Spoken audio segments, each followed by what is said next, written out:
মৃত্যুর কথা কে স্মরণ করে এখন? মানুষ তো চলাফেরা করে এমন ভাবে যে কোনোদিন মরবেই না।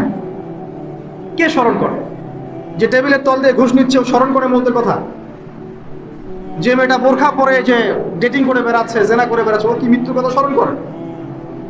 যে ছেলেটা এখনকার যুব সমাজের বেশিরভাগই মাদকের সাথে সম্পৃক্ত, গার্লফ্রেন্ড বয়ফ্রেন্ড অ্যাফেয়ার্সে আছে, হ্যাঁ, টিকটক প্রজন্ম, আড্ডাবাজি করে সময় কাটায়, গুন্ডামি করে, মাস্তানি করে, এর মৌতের কোনো ফিকির আছে?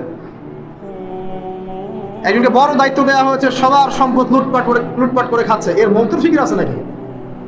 এর মধ্যে ফেরাউনি চেতনা এসেছে, আনা রব্বুকুমুল আলা, আমি মহান রব, আমি তোমাদের মহান রব।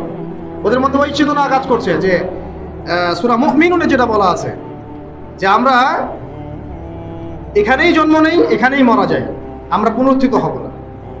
ইন হিয়া ইল্লা হায়াতুনা দুনিয়া নামুতু ওয়া নাহইয়া ওয়া মা নাহনু বিমাবউসিন।